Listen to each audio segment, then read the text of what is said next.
Hello Amaze, இன்னைக்கு வந்து ஜேகிக்கு ஒரு ஒன் ஷாட் தான் வந்து பார்க்க போகிறோம். My romantic husband. I hope உங்களுக்கு இந்த ஒன் ஷாட் பிடிக்கும் நான் நினைக்கிறேன். அண்ட் நம்ம சோஷியல் மீடியா லிங்க்ஸ்லாம் வந்து டிஸ்கிரிப்ஷன் அண்ட் பயோவில் இருக்குது. ஸோ வேணுங்கிறவங்க ஃபாலோ பண்ணி ஜாயின் பண்ணிக்கோங்க. வாங்க ஸ்டோரிக்குள்ளே போகலாம். உங்களுக்கும் ஜேகிக்கும் மேரேஜ் ஆகி அப்படி இப்படின்னு 1 month வந்து ஆகுது. இட்ஸ் வந்து அரேஞ்ச் மேரேஜ் தான். நீங்கள் மார்னிங் எந்திரிச்சு ஸோ பெட்டில் வந்து படுத்திருக்கீங்க. உங்களுக்கு மேலே வந்து ஜேகே வந்து உங்கள் செஸ்டில் வந்து படுத்திருக்காரு. சரி மாமா, லைட்டாக ஆயிடுச்சு, எந்திரிங்க, அத்தை கத்த போகிறாங்க. அதெல்லாம் எந்திரிக்க முடியாது, ஞாயிற்றுக்கிழமை தானே இன்னைக்கு, எதுக்குடி அவசரப்படுறா?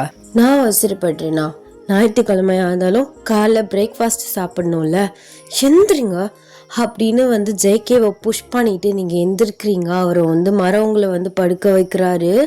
ஐயோ, ஒரு தடவை சொன்னால் புரியாதா? ப்ளீஸ்ங்க. என்னடி ப்ளீஸ், எப்போ பாரு இப்படி தான் பண்ணிகிட்டு இருக்க.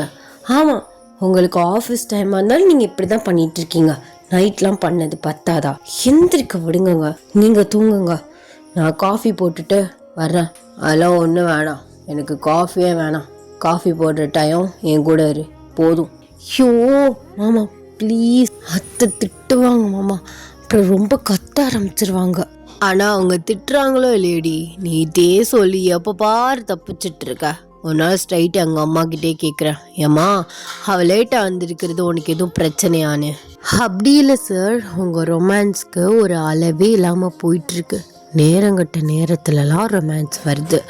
அப்பப்போ வந்து என்னை டிஸ்டர்ப் பண்ணிட்டு தான் இருக்கீங்க. அப்போது என் ரொமான்டிக் அந்த டைப் வந்து உனக்கு டிஸ்டர்பன்ஸாக இருக்குது அப்படி தானே? ஐயோ, அதை நான் அப்படி சொல்லலை. நம்ம 2 பேரும் ப்ரைவேட்டாக தனியாக இருந்தால் அது வேறு மாதிரி. பப்ளிக் பிளேஸாக இருந்தாலும் பார்க்காம வந்து ஹக் பண்ணுறது, கன்னத்தில் கிஸ் பண்ணுறது, டக்குன்னு யாராச்சும் போனால் டக்குன்னு லிப்ஸில் கிஸ் பண்ணுறது, இந்த வேலையெல்லாம் பார்த்துட்ருக்கீங்க. ஆமாம், நான் என்ன கண்டவளையமா பிடிச்சி முத்தம் கொடுத்துட்ருக்கேன்? நான் தாலி கட்டி கூட்டிகிட்டு வந்த பொண்டாட்டி, எனக்கு எல்லா உரிமையும் இருக்குது. ஸோ நான் பண்ணுறேன். அதில் உங்களுக்கு ஏதாவது பிடிக்கலன்னா சொல்லிடுங்க மேடம். ஐயோ, ஆரம்பிச்சிட்டாரு. என்ன தப்பாக இருந்தாலும் அது உங்கள் சைடு மிஸ்டேக்காக இருந்தாலும் அதை நான் சொன்னால் அப்படியே என் சைடு திருப்புறது, இதானே உங்களுக்கு வேலை? இப்போ எதுக்குடி சண்டை போடுறா? நான் சண்டையெல்லாம் போடல, சொல்ல தான் செஞ்சேன்.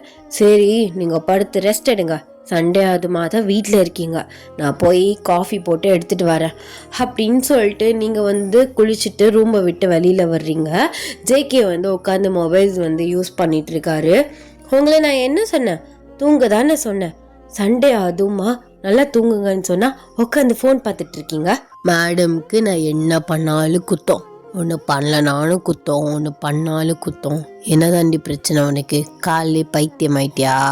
ஆமாம் சார், நான் பைத்தியம்தான். ஐயோ, பைத்தியம் தாண்டி நீனு. காலிலேருந்து என்ன ஒரு மாதிரி பேசிகிட்டு இருக்கா? நான் ஏதாவது ஒன்று சொல்லியிருப்பேன், அது லைட்டாக உனக்கு கடுப்பாக இருக்கும். அதை வச்சு ஹோல் டே ஃபுல்லாக என்னை இரிட்டேட் பண்ணுறது, அதானே உன் வேலை? ஓ, அப்போது நான் பேசுறது உங்களுக்கு இரிட்டேட்டாக இருக்குது. ஐயோ, வாயவே திறக்காது ஜேகே, அவளை எப்படியாவது சமாதானப்படுத்த பாரு. ஐயோ, என் சல்லம் இல்லை, நான் என்ன சொல்லிட்டேன் இப்படி கோச்சிக்கிற அப்படின்னு சொல்லிட்டு உங்கள் கிட்ட வராரு. நீங்கள் டவலோடு இருக்கீங்க. ஐயோ, கிட்ட வராரே, இப்போ ஏதாச்சும் ஒரு கோளர் வேலையில் பார்ப்பாரு அப்படின்னு சொல்லிட்டு நீங்கள் அப்படியே அவரை பார்த்துட்ருக்கீங்க. அவர் உங்கள் கிட்ட வராரு. அப்படியே வந்து உங்களுக்கு ஹோல் பாடி இன்னுமே நல்லா வந்து ஃப்ரீஸ் ஆகுது. எத்தனையோ தடவை கிட்ட வந்திருக்காரு, ஆனால் ஒவ்வொரு தடவையும் தடவை கிட்ட வர மாதிரியே ஃபீல் ஆகுது. சம்திங் இருக்கே அவங்கக்கிட்ட அப்படின்னு நீங்கள் மனசில் நினச்சிட்டே அவர் அப்படியே ரொமான்டிக்காக பார்க்குறீங்க. அவர் அப்படியே உங்கள் கிட்ட வராரு. டக்குன்னு உங்கள் டவல் வந்து கழண்டு கீழே விழுந்துருது. உங்களுக்கு ஃப்ராக்ஷன் ஆஃப் செகண்டில் ஒரு மாதிரி ஷை ஆயிடுது. நீங்கள் அப்படியே அவரை வந்து ஹக் பண்ணிக்கிறீங்க. என்னடி டக்குன்னு ஹக் பண்ணிட்டா? ஏன்னா நான் எதையுமே பார்த்ததே இல்லையாக்கும்? அப்படி இல்லை, இருந்தாலும் எனக்கு ஒரு மாதிரி ஷையாக இருக்குல்ல. அது என்ன, நீங்கள் பக்கத்தில் வந்தோடனே என் டவல் கழண்டு கீழே வந்துடுது. ஏன்னா ஏதோ மேஜிக் எதுவும் பண்ணுறீங்களா? ஆமாம், மேஜிக் பண்ணுறாங்க. போடி, எங்க தள்ளி நில்லு. அதெல்லாம் முடியாது, என் டவல் இல்லாமல் நான் தள்ள மாட்டேன். எப்படியா இருந்தாலும் நீ குடிஞ்சு டவல் எடுக்கணும், இல்லை நான் குடிஞ்சு டவல் எடுத்து தரணும். எப்படியா இருந்தாலும் தனித்தனியாக புரிஞ்சாதான் டவல் எடுக்க முடியும். இப்படியே நின்றுட்டு இருந்தால் நாள் ஃபுல்லாக நின்றுட்டுருக்க வேண்டியதான். எனக்கு ஓகே தான், நான் பேக் வியூவை பார்த்துட்டே அப்படின்னு நின்றுக்கிறேன். சி பொறுக்கி அப்படின்னு சொல்லிட்டு நீங்கள் டக்குன்னு ஹக்கை பிரேக் பண்ணிவிட்டு கீழே கொஞ்சம் உங்கள் டவல் எடுத்து வந்து கட்டிக்கிறீங்க. ரொம்ப பண்ணாதடி சரியா? அப்படி தான் பண்ணுவேன். என்ன சீன் கட்டுறியா? ஆமாம் சீன் கட்டுறா. என்ன இப்போ இங்கே பாரு, ரொம்ப பேசிகிட்டு இருக்க, அந்த வாயை கடிச்சு வச்சிருவாமா. ஓ கடிப்பீங்கல்ல, ஏன் கடிக்க மாட்டீங்க? இதுவரை கடிச்சதே போதும் போயா அப்படின்னு சொல்லிட்டு அவரை பாத்ரூம்குள்ளே வந்து தள்ளி விட்டுறீங்க. அவர் இரு குளிச்சுட்டு வந்து வச்சுக்கிறேன் அப்படின்னு சொல்லிட்டு டோரை க்ளோஸ் பண்ணிடுறாரு. நீங்கள் சிரிச்சுட்டே வந்து உங்கள் தலையை வந்து காய வச்சுட்டு சாரி எடுத்து கட்டிகிட்ருக்கீங்க. கரெக்டாக வந்து சாரியை வந்து பின் பண்ணிவிட்டு நின்றுட்டு இருக்கும்போது ஜேகே வந்து டவலுக்கு வந்து கத்துறாரு. எத்தனை தடவை சொல்லியிருக்கேன் டவல் எடுத்துகிட்டு போங்கன்னு, ஏன் இப்படி பண்ணுறீங்க அப்படின்னு சொல்லிட்டு டவல் எடுத்து அவர்கிட்ட வந்து கொடுக்குறீங்க. அவர் அப்படியே உங்களை கையோடு சேர்த்து உள்ளே இழுக்கிறாரு. இதோ இதுக்காக தான் வேணும்னே டவலை மறந்துட்டு போகிற மாதிரி டெய்லி போயிட்டுருக்கேன். அதான் தெரியுது, எப்போ பாரு அதே நினப்புலாம் இல்லையே.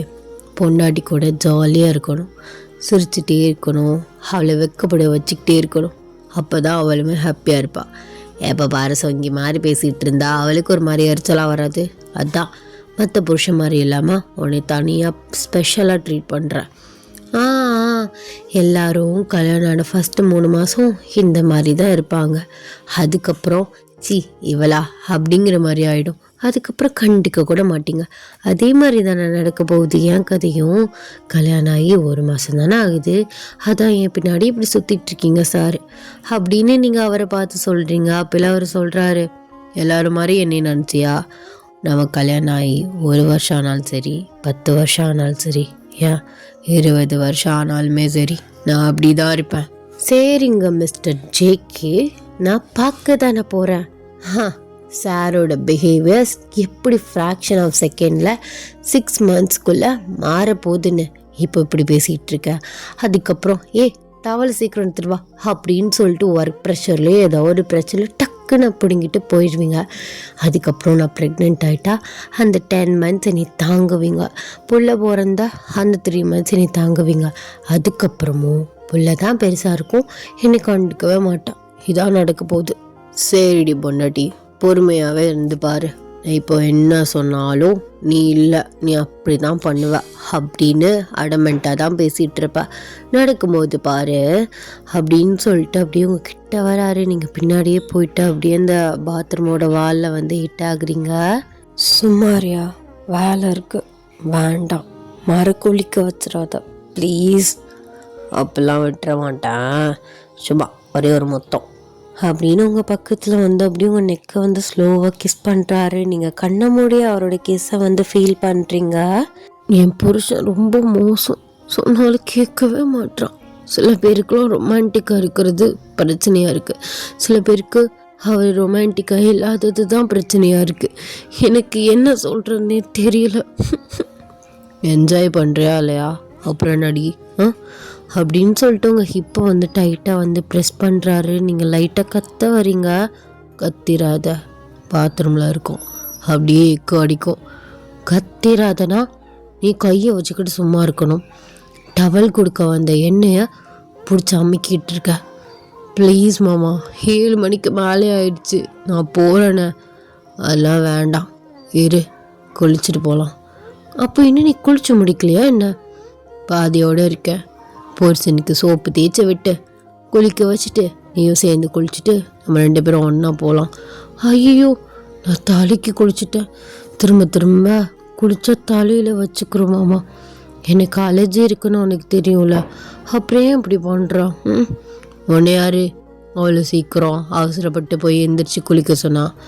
நான் சொல்ல தானே செஞ்சேன் 2 பேரும் ஒன்றா குளிக்கலான்னு. ஒன்றா குளித்தா என்ன ஆகுன்னு எனக்கு நல்லாவே தெரியும், அதனால தான் வேணாண்டேன் அப்படிங்கிறீங்க. அவர் ஃபோர்ஸ்டாக உங்கள் லிப்ஸில் வந்து கிஸ் பண்ணுறாரு. அவரோட ஷோல்டரை வந்து நீங்கள் டைட்டாக வந்து ப்ரெஸ் பண்ணுறீங்க. அவர் உங்கள் ஹிப்பை வந்து டைட்டாக வந்து ப்ரெஸ் பண்ணி உங்களை ஃபோர்ஸ்டாக வந்து கிஸ் பண்ணுறாரு.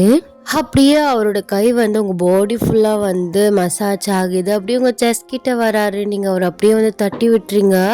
சும்மா அறியா, வேலை இருக்குது, திரும்ப திரும்ப ஃபஸ்ட்லேருந்து ஆரம்பிச்சுக்கிட்டு போ அப்படின்னு சொல்லிட்டு நீங்கள் பாத்ரூமை விட்டு வெளில வர்றீங்க. அப்படியே வந்து உங்கள் சாரீலாம் அங்கங்கே ஈரமாக இருக்குது. அச்சோ! ஆனால் இதுக்கு மேலே இந்த ரூமில் இருந்தோம் இந்த மனுஷன் ஒரே நாளில் ப்ரெக்னென்ட் ஆக்கினாலும் ஆக்கிடுவான் அப்படின்னு சொல்லிட்டு நீங்கள் ரூமை விட்டு வெளில போயிட்டு சமைச்சிட்ருக்கீங்க. ஜேகே வந்து ட்ரெஸ் சேஞ்ச்லாம் பண்ணிட்டு சும்மா வந்து ஆஃபீஸ் ஒர்க் வந்து பார்த்துட்ருக்காரு. அப்போல ஜேகே அம்மா சொல்கிறாங்க, ஜேகே நான் அக்கா வீடு வரையும் ஒரு 2 நாளைக்கு போயிட்டு வரேன், நீயும் ஒயனும் வீட்டை பார்த்துக்கோங்க. ஏமா என்னாச்சு திடீர்னு கிளம்புறீங்க? இல்லைடா சும்மா தான் அவள் வர சொன்னா, அதுவும் இல்லாமல் அவள் வேற ஊருக்கு போயிட்டாளாம். அப்போது அக்கா சும்மா தானே வீட்டில் தனியாக இருப்பா, அதனால் நான் போய் 2 நாள் இருந்துட்டு வரேன் அப்படின்னு சொல்லிட்டு அவங்க ட்ரெஸ் எல்லாம் வந்து பேக் பண்ணிகிட்ருக்காங்க. நீங்கள் 2 நாளா? அப்போது இவரும் ஆஃபீஸ் போயிடுவார், நான் மட்டும் தனியாக வீட்டில் இருக்கணுமா? ஐயோ ரொம்ப போர் அடிக்குமே அப்படின்னு நீங்கள் நினச்சிட்ருக்கீங்க. ஸோ உங்கள் அத்தையுமே வந்து கிளம்பிடுறாங்க. ஜேகே வந்து மைண்டோரை வந்து சாத்திட்டு அப்படியே உங்கள் கிட்ட வராரு. கிட்ட வந்து பேக் ஹக் பண்ணி உங்கள் நெக்கில் வந்து கிஸ் பண்ணுறாரு. ஆரம்பிச்சிட்டாரு மனுஷன். இன்றைக்கி ஃபுல்லாக இன்னும் அப்படியே அம்மிக்கி அம்மிக்கி பிடிச்சி இழுத்துட்டு முத்தம் கொடுக்குறதே வேலையாக வச்சுக்கிடுவார். ஆமாடி அதான் வச்சுக்க போகிறேன். அதுவும் இல்லாமல் அம்மா 2 நாள் ஊருக்கு வர போதான். அப்புறம் என்ன சூப்பராக தான் இருக்கும். ஊருக்கு போயிட்டாங்க தான், ஆனால் சாருக்கு ஆஃபீஸ் இருக்குல்ல, நீங்களுமே போயிடுவீங்க. அதுக்கப்புறம் எனக்கு போர் அடிக்கும். யார் சொன்னா நான் ஆஃபீஸ் போக போகிறேன்னு? நான் 2 days மெடிக்கல் லீவ் போட போகிறேன். மெடிக்கல் லீவா? எதுக்கு?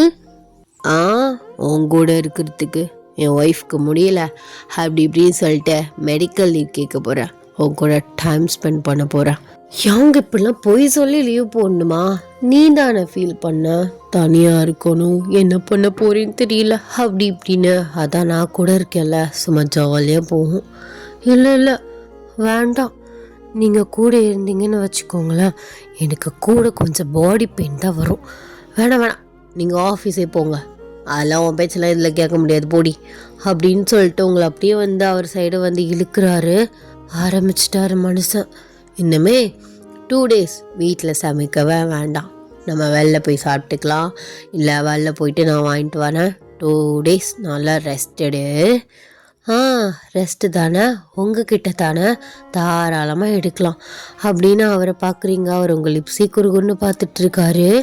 இந்த 1 monthல ஒரு 1000 தடவையாவது என்னை கிஸ் பண்ணியிருப்பீங்க, ஆனால் இன்னும் அந்த கண்ணு என் லிப்ஸே தான் குறுகுன்னு பார்த்துட்ருக்கு. என்ன பண்ணுறது, என்ன பண்ணாலும் அந்த லிப்ஸ்லேயே தான் கண்ணு போயிட்டுருக்கு. அப்படியே நெக்குக்கு கீழே பொறுக்கி சும்மா இரு. அப்பெல்லாம் இருக்க முடியாது. நான் என்ன ஏண்டி எப்போ பாரு கத்திட்டே இருக்கே, சும்மாருன்னு. எத்தனை பேர் எத்தனை ஒய்ஃப் என் புருஷன் வந்து ரொமான்டிக்காக இல்லை, எப்போ பாரு சிடுன்னு இருக்காரு அப்படின்னு எத்தனை பேர் ஃபீல் பண்ணி நீ சோஷியல் மீடியாலெல்லாம் பார்த்தது இல்லையா? நீ பிளஸ்டாக ஃபீல் பண்ணணும் உனக்கு இந்த மாதிரி ஒரு ஹஸ்பண்ட் கிடச்சிருக்கேன்னு. ஆனால் உனக்கு ஒரு மாதிரி இருக்குது, ஏன்னா எப்போ பாரு ஒன்றே சுற்றி வரல, அதான் மேடம்க்கு போர் அடிக்குது போல். அப்படிலாம் ஒன்றும் இல்லை, அதுக்காக நீங்கள் என்ன பண்ணாலும் பண்ணுங்க, ஜாலியாக இருக்குது அப்படின்னு நான் சொல்ல முடியும்? அப்படி இப்படின்னு தான் இருப்போம், வேண்டாம் சும்மா இருங்க அப்படி இப்படின்னு தான் சொல்லுவான். ஆனால் நான் என்ன என்ஜாய் பண்ணாமலே இருக்கேன் அப்படின்னு நீங்கள் அவரை பார்த்து வந்து சொல்கிறீங்க. அவர் நீ தான் பொறுக்கி, ஆனால் என்னை சொல்கிறது நீ தான் ஃபுல் டர்ட்டி மைண்டில் இருக்க, சும்மா வெளியில் சீன் காட்டுற, அதுதான் ஓ வாயிலேருந்து வந்துருச்ச. அப்படியே நீங்கள் சிரிச்சிட்டே அவரோட ஷர்ட் பட்டனை வந்து ஃபஸ்ட்டு 2 பட்டனை ஓப்பன் பண்ணுறீங்க. அவரோட செஸ்ட்டில் வந்து உங்கள் நேமை வந்து டேட்டோ போட்டிருக்காரு. எத்தனை தடவை பார்த்தாலும் எனக்கு அதை பார்த்துட்டே இருக்கணும் போல தோணுது. எந்த ஹஸ்பண்ட் கல்யாணம் ஆன 1 monthலேயே அவனோட ஒய்ஃபோட நேமை இந்த மாதிரி செஸ்ட்லாம் டேட்டோ போடுறான், ஆனால் என் புருஷன் போட்டிருக்கான். இதுலேருந்தே தெரிலையா அவனோட பிஹேவியர்ஸ், அவனோட கொஞ்சல்லையே என்னை எந்த அளவுக்கு டீப்பாக லவ் பண்ணுறாருன்னு அப்படின்னு நீங்கள் அவர் கண்ணை பார்க்குறீங்க. அவர் புரியுதா உன்னை எந்த அளவுக்கு டீப்பாக லவ் பண்ணுறேன்னு? இந்த லவ் தான் அப்பப்போ நீ பார்த்துக்கிட்டே இருக்கணும், உன்னை கொஞ்சிக்கிட்டே இருக்கணும். நீ வெட்கப்படும்போது அவ்வளோ அழகாக இருப்படி, அதான் உன்னை வெட்கப்படுற வைக்கிறதுக்காகவே உன்னை அப்பப்போ சும்மா சின்னிக்கிட்டே இருக்கிறதுக்காக சீண்டிக்கிட்டே இருக்கேன். புரியுதா? அப்போது புரியுது, எனக்கு நல்லாவே புரியுது. இந்த மாதிரி ப்ரைவேட்டாக இருக்கும்போது நீ என்ன பண்ணாலும் பிரச்சனை இல்லை. ஆனால் அத்தையோ வீட்டில் சொந்தக்காரங்க இருக்கும்போதோ இந்த மாதிரி பண்ணேன்னு வச்சுக்கோவேன், பொண்டாட்டி பின்னாடியே சுற்றுறான், பொண்டாட்டி தாசன் அப்படி இப்படின்னு சொல்லுவாங்க. சொல்லிட்டோம், அதான உண்மை. அதான் உண்மை. ஆனால் கண்ணை வச்சிருவாங்க. கண்ணு வச்சுட்டா அதுக்கப்புறம் நமக்கு சண்டை வரும், ரிலேஷன்ஷிப் பிரேக் ஆகிறதுக்கு ஒரு கேப் விழும், அந்த மாதிரி விழும். அதனால அவங்க முன்னாடி சிடுசின்னு இருக்க மாதிரி இரு, எல்லா ஹஸ்பண்ட்ஸும் இருக்க மாதிரி இரு, ஒழுங்காக பேசாத. அந்த மாதிரி இருந்தால் யாரோட கண்ணும் படாது. ஆனால் நீ பப்ளிக் பிளேஸ்லேயும் எனக்கு ஓவர் ப்ரியாரிட்டி கொடுத்தேன்னு வச்சுக்கோவேன், எல்லாரும் கண்ணு வைக்க ஆரம்பிச்சிருவாங்க. அதுக்கப்புறம் எல்லாருமே நம்ம ரிலேஷன்ஷிப் மேலே கண்ணு வைக்க ஆரம்பிச்சிருவாங்க. அப்புறம் என்ன ஆகும்? சண்டை தான் வரும். அதுக்கு தான் திரும்ப திரும்ப சொல்கிறேன். ஐயோ, இதனால் எனக்கு இது தெரியாமல் போச்சேடி. என் பொண்டாட்டிக்கு அவ்வளோ அறிவு மூளையெல்லாம் இருக்குது, எந்த அளவுக்கு உட்காந்து திங்க் பண்ணி சொல்கிறா. ஆமாம், எல்லா சைடும் நான் பார்த்துருக்கேன். எல்லோரும் ஓவர் கண்ணை வச்சா அந்த ரிலேஷன்ஷிப் பிரேக் ஆகிட்டு. அதனால தான் நம்ம சொன்னேன். மற்றபடி இப்போ நீ நானும் தனியாக தான் இருக்கோம், நம்ம இப்போ தாராளமாக ரொமான்ஸ் பண்ணலாம் அப்படின்னு அவரோட நெக்கில் வந்து உங்கள் கையை போட்டுட்டு அவரோட ஹெட்டை வந்து லைட்டை இழுத்தாப்புல நீங்கள் எட்டிட்டு அவரை வந்து கிஸ் பண்ணுறீங்க. அவருமே வந்து பேக் கிஸ் பண்ணுறாரு. அப்படியே வந்து உங்கள் ஹெட்டை வந்து டைட்டாக வந்து பிடிச்சி உங்கள் ஹேர் முன்னாடி விழுகிற ஹேர்லாம் பின்னாடி வந்து எடுத்து விட்டு அவருமே டீப்பாக வந்து உங்களை கிஸ் பண்ணுறாரு. அப்படியே வந்து உங்கள் சாரியை வந்து அன்பின் பண்ணுறாரு. நீங்கள் அவரே வந்து பார்த்துட்ருக்கீங்க. அன்பின் பண்ணிவிட்டு அப்படியே வந்து அந்த கவுண்டர் டாப்பில் வந்து உங்களை தூக்கி உட்கார வைக்கிறாரு. இப்போ நீங்கள் வந்து ப்ளவுஸ் அண்ட் கீழே போட்டிருக்க ஸ்கர்ட்டோட வந்து இருக்கீங்க. நீங்கள் அப்படியே வந்து ஸ்லோவாக அவரை வந்து ஃபேஸ்ஃபுல்லாக வந்து கிஸ் பண்ணுறீங்க. லைட்டாக அவரோட லிப்ஸில் வந்து கிஸ் பண்ணிவிட்டு அப்படியே வந்து அவர் லிப்பை லைட்டாக வந்து பைட் பண்ணுறீங்க.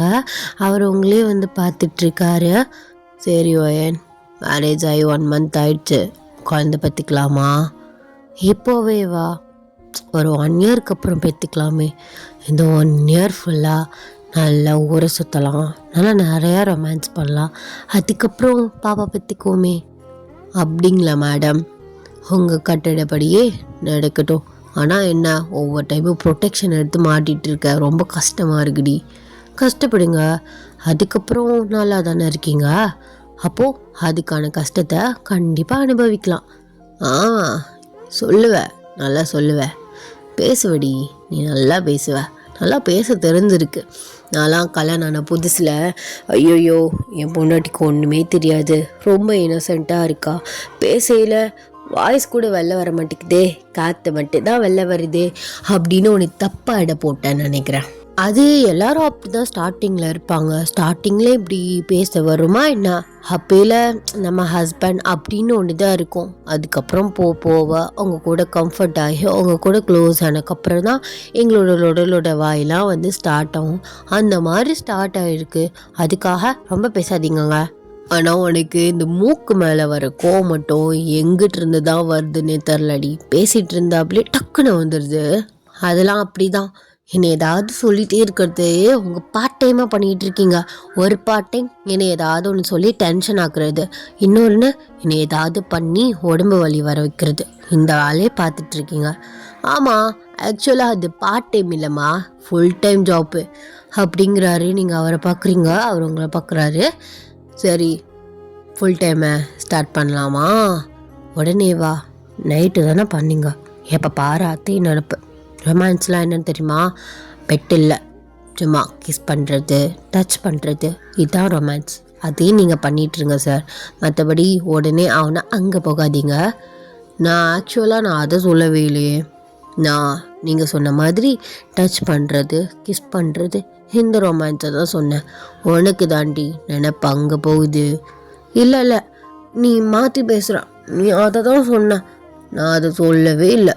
நீ தான் அப்படி நினச்சிக்கிற, அப்போது ஓ மைண்டு தான் டர்ட்டி. அப்படிலாம் இல்லை, எப்போ பாரு சார் காத்தி நினைப்பு, அந்த மாதிரி நிறைய வேலை பார்த்துருக்கேன். அதனால சரி இதாக தான் இருக்கும் அப்படின்னு நான் சொன்னேன். சும்மா ஏதாவது சொல்லிகிட்டே இருக்காதீங்கவா. இந்த கோவம் தாண்டி எனக்கு ரொம்ப பிடிச்சிருக்கு. அழகாக கோவப்படும்போது அந்த கண்ணம் மூக்கெலாம் ஒரு மாதிரி பிங்கிஷாக அப்படி செவக்குது. இந்த கோவத்தை பார்க்கறதுக்காகவே என்ன வேணால் பண்ணலாம், ஒர்த்து தெரியுமா? அப்படிங்கிறாரு. நீங்கள் அவர் அப்படியே ஷர்ட் பட்டனை பிடிச்சி வந்து முன்னாடி இழுக்கிறீங்க.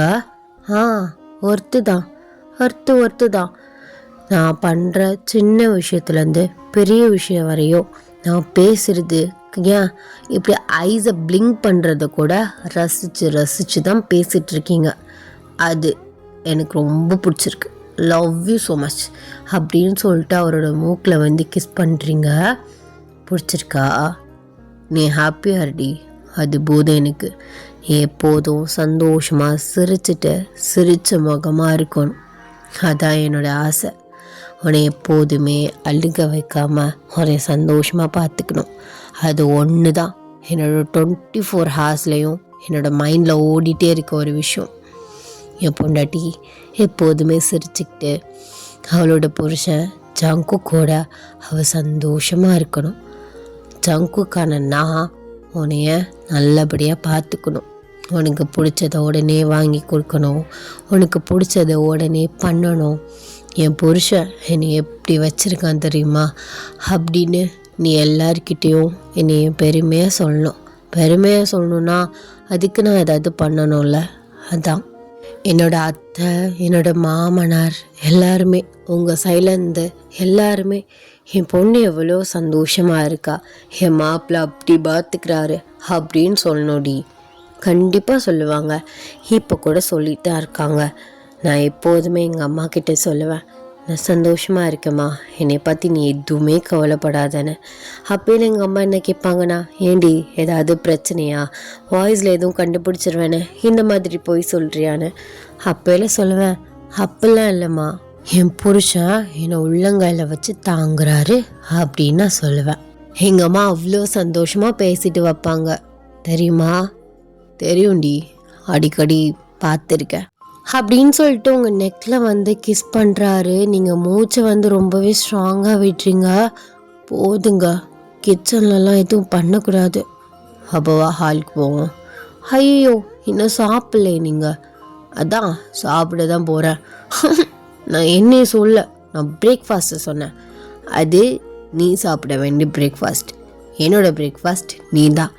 அது அப்படியே இருக்கட்டும், அப்புறம் வந்து நீ சாப்பிட்டுக்கோ அப்படின்னு சொல்லிட்டு உங்களை அப்படியே வந்து தூக்குறாரு. அப்படியே வந்து உங்களை பெட்டில் வந்து படுக்க வைக்கிறாரு. ஸோ அப்படியே உங்கள் ட்ரெஸ்ஸை வந்து அன்ட்ரெஸ் பண்ணுறாரு. நீங்கள் அப்படியே வந்து வெக்கப்பட்டுக்கிட்டே வந்து படுத்திருக்கீங்க.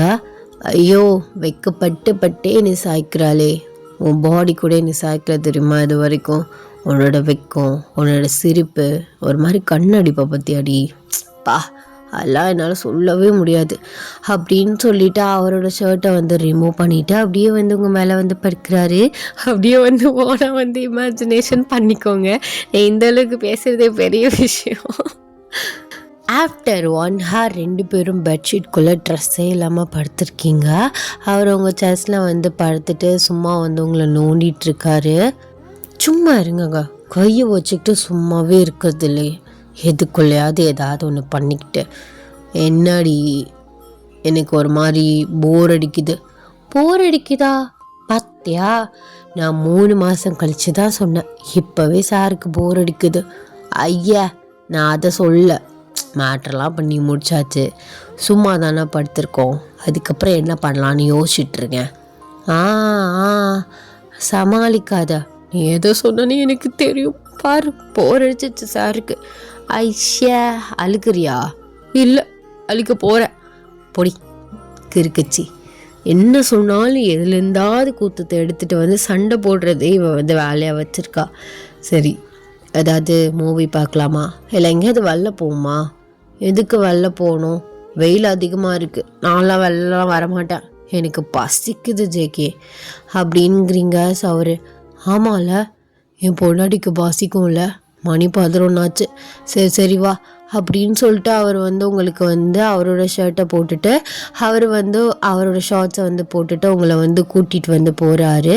கூட்டிகிட்டு போயிட்டு அப்படியே வந்து உங்களை டேபிளில் வந்து உட்கார வச்சு உங்களுக்கு சாப்பாடு போட்டு ஊட்டி விடுறாரு. சாருக்கு பசிக்கலையா? அதான் மார்னிங்கை சாப்பிட்டேனே ஃபுல் மீல்ஸை, வயிற்றுக்குன்னு பசிக்கணும்ல. ஆமாம் பசிக்குது அப்படின்னு வந்து சொல்லிவிட்டு உங்களுக்கு ஒரு வாயை வந்து வைக்கிறாரு. முழுங்கிறாத அப்படின்னு சொல்லிட்டு உங்கள் பக்கத்தில் வந்து உங்களை கிஸ் பண்ணிவிட்டு உங்கள் வாயில் இருக்க சாப்பாடை வந்து அப்படியே வந்து அவர் வந்து சாப்பிட்றாரு. ஓ, இதிலே ரொமான்ஸா? ஆமாம் ஆமாம், அப்போ தான் ஒவ்வொரு தடவையும் சில நேரத்துக்கு நம்ம பக்கத்தில் இல்லாமல் போயிடலாம், எங்கேயாவது வெளியூர் கூட போயிடலாம் ஆஃபீஸ் விஷயமா. அப்பையில் நீ தனியாக உட்காந்து சாப்பிடும்போதோ ஏதாவது ஒரு இடத்துல நீ என்னை மிஸ் பண்ணுவ பற்றியா, அதான் அந்த ஃபீல் எனக்கு வேணும். அப்போது என்னை மிஸ் பண்ண வச்சுட்டு தனியாக போயிடுவேன்னு சொல்கிற. அதெல்லாம் முடியாது, உன்னை அப்பெல்லாம் விட்டுற மாட்டேன். எங்கே போனாலும் என்னையும் கூட்டிகிட்டு தான் போகணும், நான் உன் கூட தான் வருவேன், என்னை தனியெல்லாம் விட்டுட்டுலாம் போகக்கூடாது. சரிங்க மேடம், எங்கே போனாலும் உன்னையும் சேர்த்து கூப்பிட்டு போகிறா.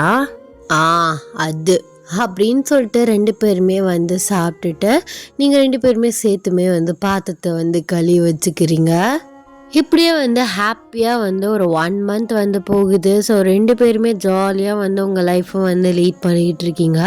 இப்படி தான் வந்து ரொம்ப அடிக்கடி வந்து ஜேகே வந்து உங்களை ரொமான்டிக்காகவே வந்து லவ் டார்ச்சர் பண்ணுற மாதிரி பண்ணிகிட்டு இருப்பார்.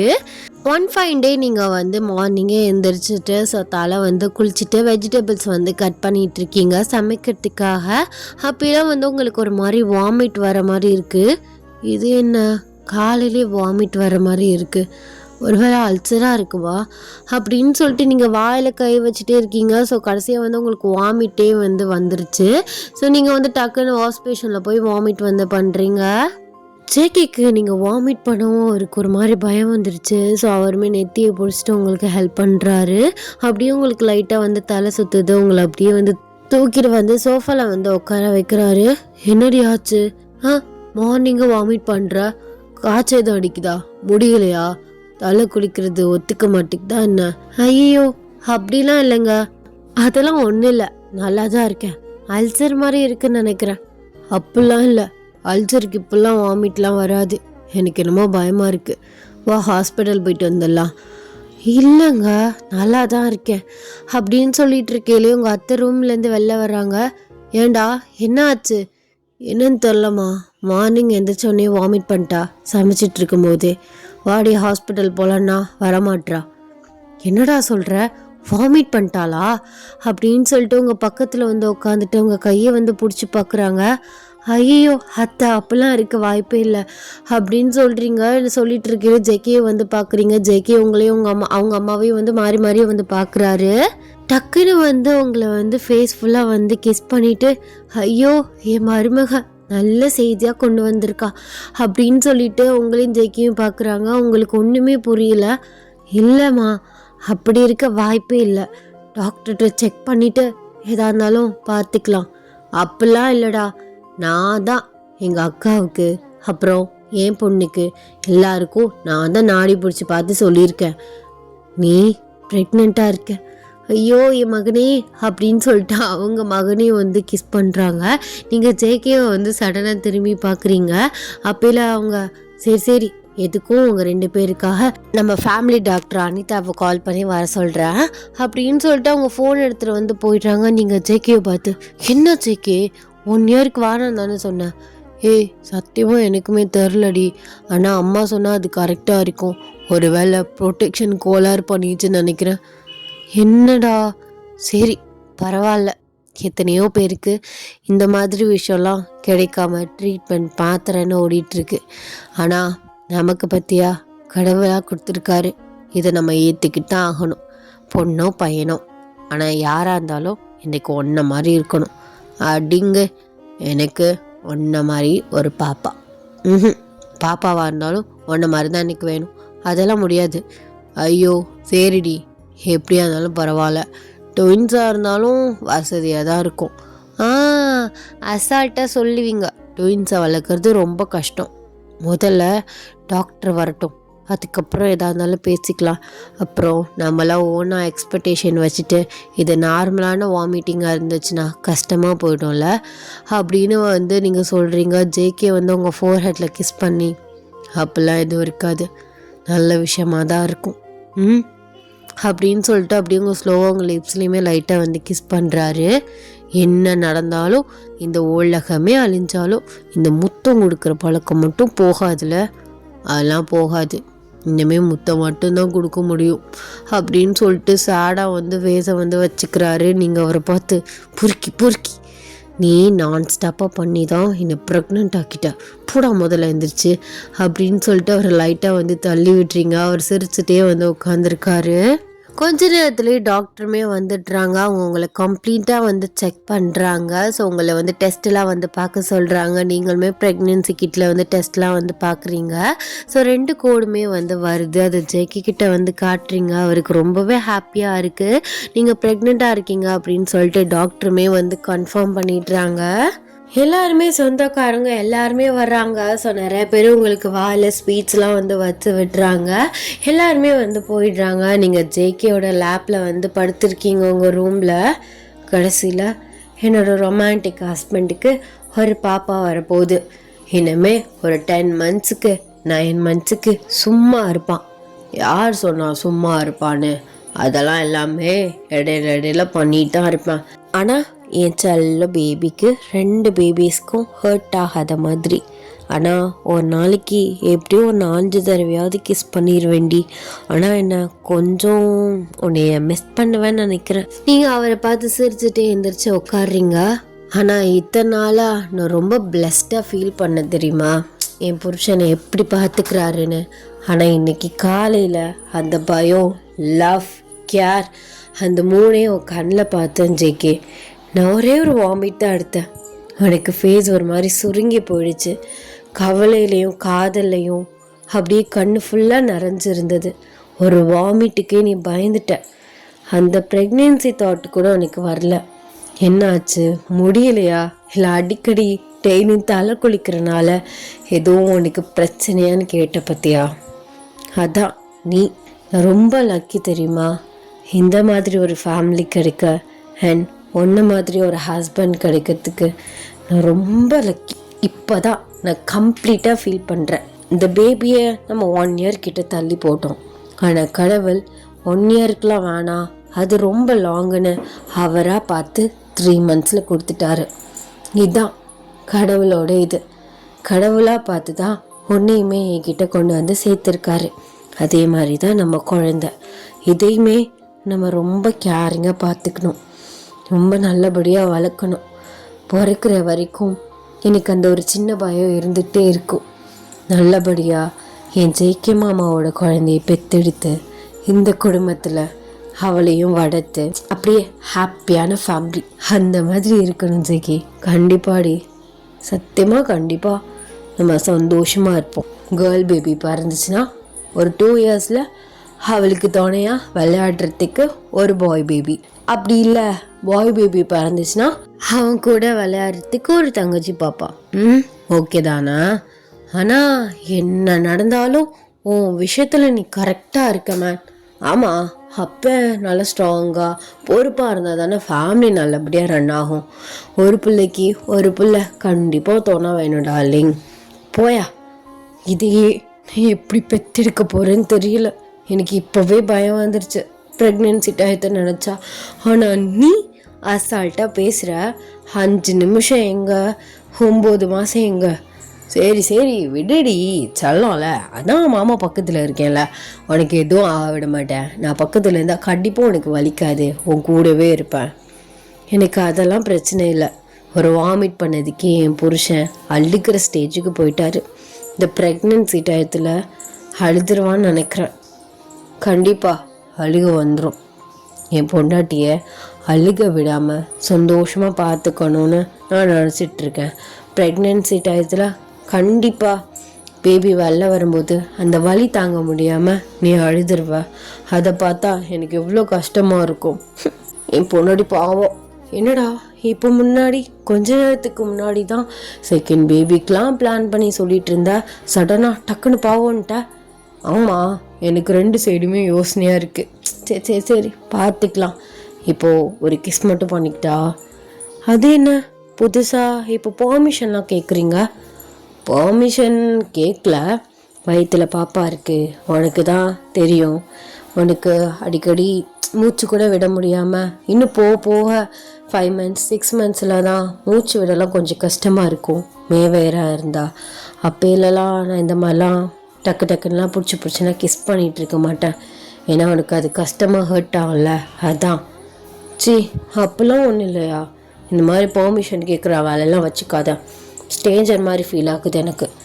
ஐயோ சி அப்போல்லாம் இல்லடி, ஏதோ ஒரு விதமான கேரிங் லவ்வை எக்ஸ்போஸ் பண்ணுற விதம் தான். சரி மூஞ்சி அப்படி வச்சுக்காத, அப்போல்லாம் கேட்க மாட்டான், கிஸ் பண்ணிக்கிறேன் அப்படின்னு சொல்லிட்டு உங்களை ஸ்லோவாக கிஸ் பண்ணிவிட்டு உங்களோட வயிற்றுலையுமே வந்து ஒரு கிஸ் வந்து பண்ணுறாரு. நீங்கள் அப்படியே வந்து அதை பிக்காக வந்து எடுக்கிறீங்க.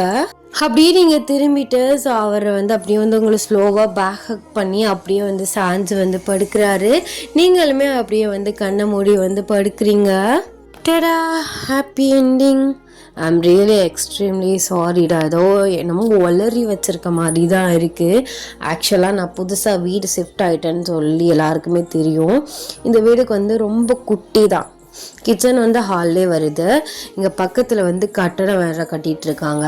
அதுக்கு வேறு வந்து என்னத்தையே போட்டு அறுத்துட்ருக்கானுங்க. எங்கள் அம்மா கிச்சனில் வேலை பார்க்குறது இப்போ கூட கேட்கும். இது என்னது ஜென்ரேட்டரா? ஸோ இந்த சவுண்ட் வந்து கேட்குது. இல்லை பத்தாவதுக்கு எய்த்த வீடு பக்கத்து வீடு எல்லா வீட்டில் மாடு வேறு வளர்க்குறாங்க. அது வேறு இருந்தாப்புல அப்படின்னு கத்துது. இல்லை எங்கள் அம்மா வேறு பாத்திரத்தை போட்டு வந்து உருட்டிகிட்டு இருக்காங்க. எனக்கு எங்கள் அக்கா வந்து ஹாஸ்பிட்டலில் இருக்காங்க. ஃபஸ்ட் அக்காவோட பையனுக்கு ஃபுட் பாய்சன் ஆகிடுச்சு. ஸோ அதனால் மார்னிங் சீக்கிரம் இட்லி ஊற்றி கொடுக்கணும்னு அங்கிட்ட அவங்க நொறுக்குறாங்க, எங்கள் அப்பா எங்கிட்ட நொறுக்குறாரு. ஸோ இப்படி ஆளுக்காள் நொறுக்கி கடைசியில் நான் கத்திட்டேன். பீஸ் ஒரு ½ அதுக்கான ரெக்கார்ட் தான் முடிக்கணும், சைலண்ட்டாக இருங்க அப்படிங்கவும் எங்கள் வீட்டில் சைலண்ட் ஆகிட்டாங்க. அதுக்கப்புறம் பார்த்திங்கன்னா இங்கிட்டு பக்கத்து வீட்டில் கிளம்பிட்டாங்க. அதனால ரொம்ப வாய்ஸை வந்து ஸ்பீக்கரை வந்து என் வாய்க்குள்ளே வச்சு பேசினனால என்னமோ நான் மெதுவாக ஸ்லோவாக பேசின மாதிரி ஃபீலாக இருந்திருக்கும். அண்ட் இடையில வந்து டயலாக்ஸ்க்கெலாம் வந்து கேப் விட்டுருக்கேன். எனக்கு அதெல்லாம் வந்து கட் பண்ண கூட நேரம் இல்லை. இப்போ வந்து அவங்க டிஸ்சார்ஜ் ஆகி வீட்டுக்கு வந்துட்டாங்கன்னா ஸோ நாளைக்கு நைட்டு தான் கிளம்புவாங்க. ஆனால் நான் மண்டே டியூஸ்டே வந்து நான் போஸ்ட் போட்டே ஆகணும். அதுக்கான ஒரு டெடிக்கேஷன் லெவலாக நான் வந்து இதை ரெக்கார்ட் பண்ணியிருக்கேன். ஸோ ரொம்ப ஸ்லோவாக பேசின மாதிரி இருந்துச்சுன்னா எனக்காக இந்த பச்சைப்புளிக்காக மன்னிச்சு எல்லோரும் ஏற்றுக்கோங்க இந்த வீடியோவை. அண்டு நம்ம வந்து ஒரு சீரீஸ் வந்து ஆரம்பிக்கலாம். எனக்கு வந்து கொஞ்சம் இன்ட்ரெஸ்டாக வந்துருச்சு. அண்ட் எல்லாருமே வந்து ஒழுங்காக வந்து படிங்கடா. எனக்குமே வந்து காலையில் சீக்கிரம் இருந்துச்சுனால பசிக்க வேற ஆரம்பிச்சிருச்சு. இன்னும் ஜேகே மாதிரி எனக்கு ஒரு புருஷன் இந்த சோத்தை போட்டா தீதி விட்டுருப்பாரு. வயசு 19 தான் அது. எனக்கு பேச பார்த்தீங்களா, எல்லாருக்கும் இருக்க ஆசை தான். ஆனால் கல்யாணம்னு வரும்போது வேணாம்னா அப்படின்னு ஓடி போயிடுவேன். சும்மா அப்பயிலே பேசல, டெலிவரிஷிப்புக்காக பேசிக்கிறது. அண்ட் இந்த ஸ்டோரி எப்படி இருந்துச்சு அப்படின்னு சொல்லிட்டு கமெண்ட்ஸில் வந்து சொல்லிட்டு போங்க. ஆரம்பிச்சிட்டாங்க ஜெனரேட்டரை. இனிமேல் அப்போ வந்து நான் நைட்டு போல் தான் ரெக்கார்ட் பண்ண முடியும் போல். ஏன்னா காலையில் ஃபுல்லாக இது வந்து மெயின் ரோட்டில் இருக்குது இந்த ரூம்பு. ஸோ அதனால மெயின் ரோட்டில் வந்து ஆளுக்க போகிறதுங்கிறது கூகுன்னு பைக்கு வந்து போயிட்டே இருக்குது. இல்லை பார்த்ததுக்கு மாடு இந்த ஜென்ரேட்டர் பிரச்சனை. அந்த ரூமுக்கு வந்து போனால் கிச்சன் வாசலில் இருக்குது. கிச்சனை அதுக்கு மேலே எங்கள் அம்மா போட்டு டொம்னு உடச்சி விட்டுருக்காங்க. அதனால எனக்கு ரெக்கார்ட் பண்ண கொஞ்சம் கடுசாக இருக்குது இந்த இடம். ஸோ நான் எப்படியாவது வந்து ரெக்கார்ட் பண்ணி வீக்லி ஒரு 3 வீடியோஸ் கிட்ட போட வந்து ட்ரை பண்ணுறேன். அண்ட் இந்த ஒன் ஷாட் எப்படி இருந்துச்சுன்னு மறக்காமல் கமெண்ட்ஸ் சொல்லிட்டு போங்க. அண்ட் எல்லாருமே வந்து சேஃப் அண்ட் செக்யூராக பத்திரமா வந்து இருங்கடா. Tata, bye bye, love you. எனக்கு மூச்சு விட முடியல.